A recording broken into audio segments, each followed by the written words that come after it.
2 weeks of overdubs, then vocals. That's how the story usually goes in rock and roll. Artists chasing perfection in studios while the world watches the finished product.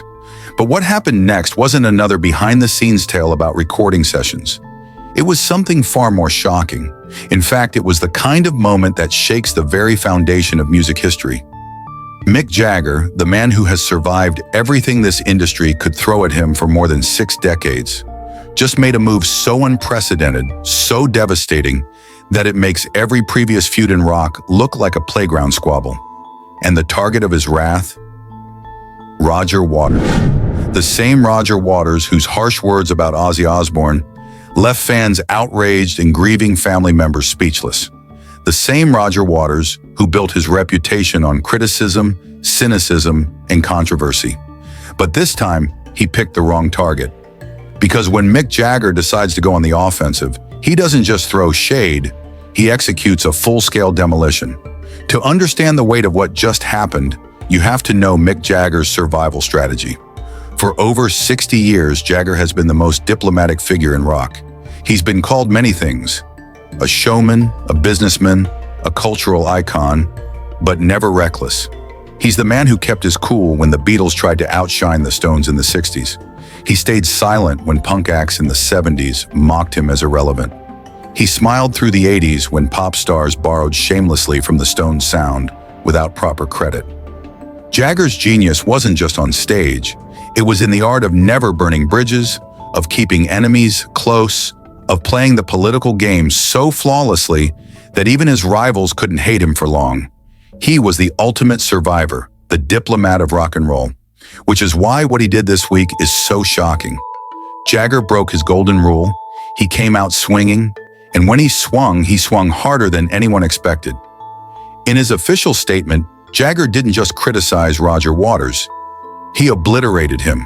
He called Waters a coward, a man who had made a career out of attacking the dead, people who couldn't defend themselves. He accused him of dancing on graves while families mourned, and he made it personal, admitting that he had despised Roger since 1973. Not because of musical rivalry, not because of ego, but because of something so deep and so unforgivable that Jagger had held on to it in silence for half a century. Think about that for a second. This is Mick Jagger we're talking about. The man who held his tongue for decades while the entire industry took shots at him. The fact that he finally broke that silence and chose this moment to speak means Roger Waters must have crossed a line so severe that Jagger couldn't ignore it anymore. The rock world froze when Jagger's words hit the public. Within hours, the statement was trending worldwide. Musicians, critics, and fans were stunned. Some rushed to support Jagger, praising him for finally calling out Waters' toxic behavior.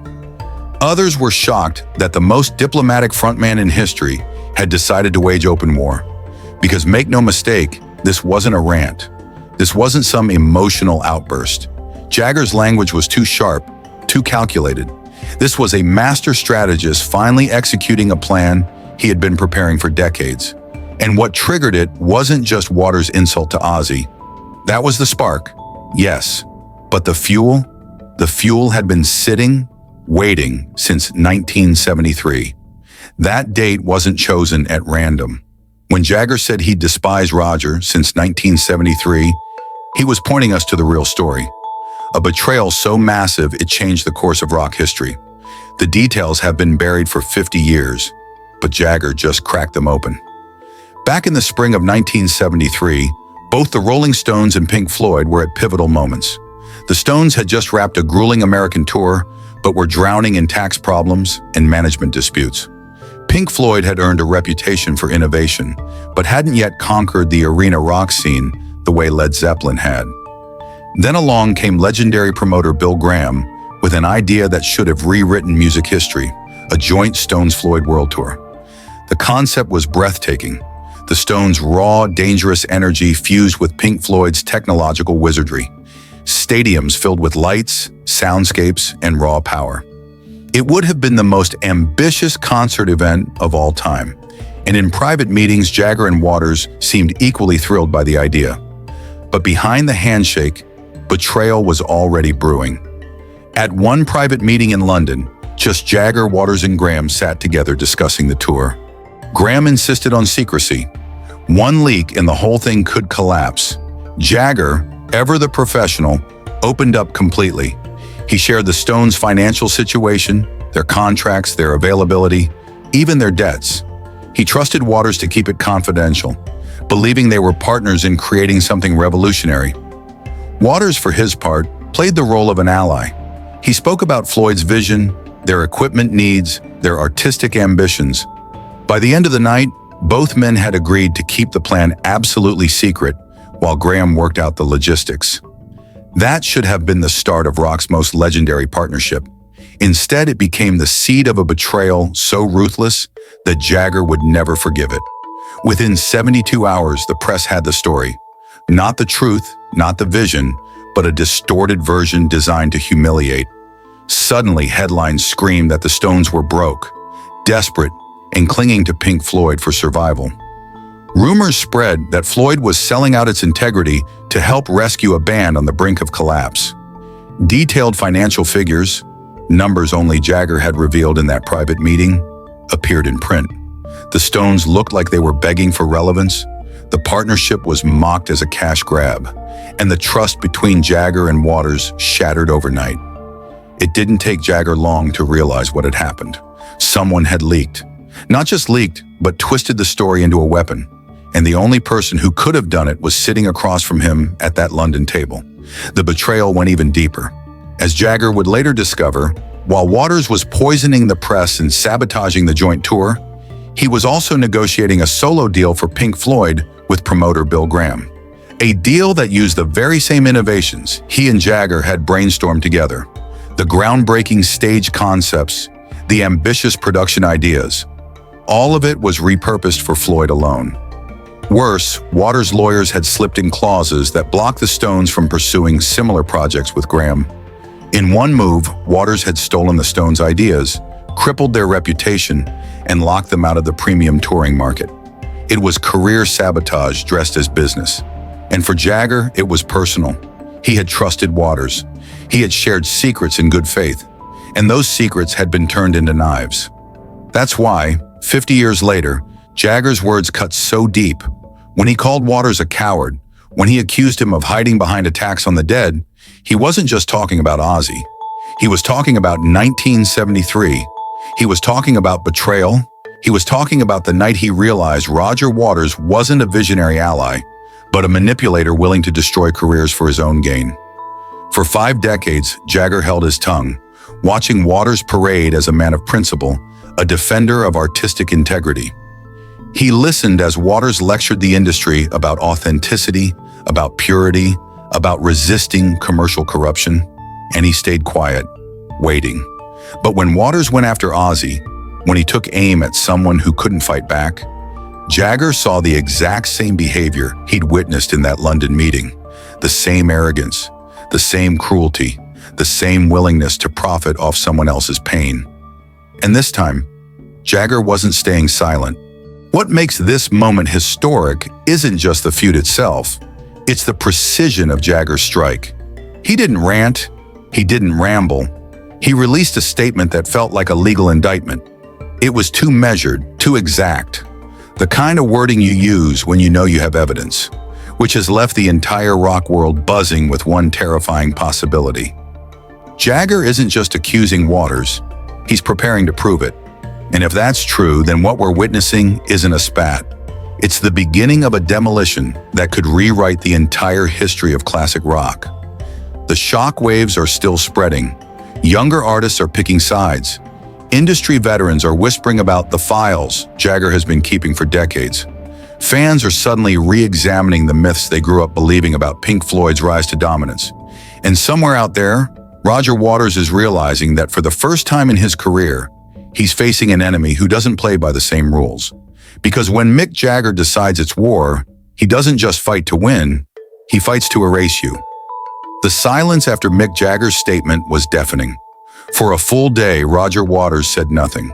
No denial, no counterattack, not even a sarcastic comment. For a man who had built his reputation on never letting accusations pass unanswered, the quiet was telling. It was the silence of someone calculating, someone who realized for the first time that his opponent wasn't another critic or a journalist, but Mick Jagger, a man who had outlasted every storm rock and roll had ever thrown. And in that silence, the world began to sense something. Waters wasn't just caught off guard. He was cornered. Behind the scenes, whispers turned into roars. Industry insiders revealed that Jagger's statement was only the beginning. Documents from 1973 had been preserved. Contracts, meeting notes, even sworn testimonies from promoters who had long since retired. For decades, they had sat in drawers, locked away, useless except as bitter memories.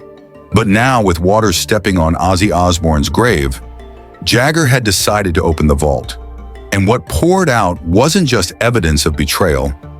It was a blueprint of how Waters had built his reputation by undermining others.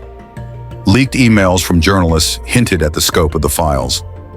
They described memos detailing how Waters had manipulated the press to smear the Rolling Stones as financially desperate.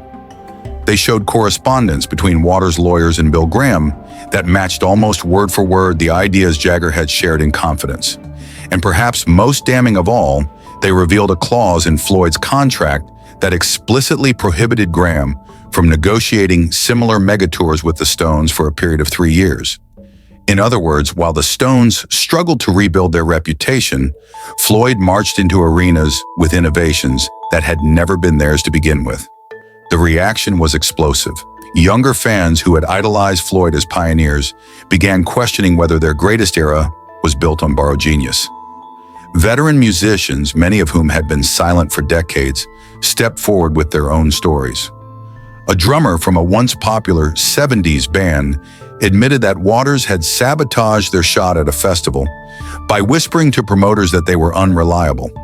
A promoter from Europe confessed that Waters once demanded that an opening act be dropped because they were stealing the spotlight. Slowly, a pattern began to emerge.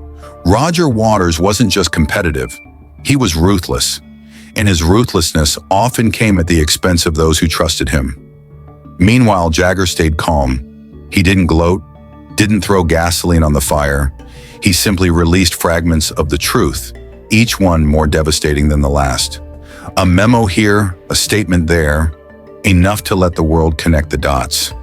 It was a masterclass in controlled demolition. He knew that the more patient he was, the more the weight of silence would crush his opponent. And it worked. By the end of the week, Roger Waters could no longer remain quiet. He finally issued a response, but instead of a defense, it was a deflection. He accused Jagger of rewriting history, of being jealous of Pink Floyd's artistic integrity, of stirring up old wounds to distract from his own flaws. But the words rang hollow. The evidence was too precise, too damning. Every attempt at deflection only made him look smaller. The once fearless critic who lectured the world about morality now looked like a man running from his own reflection.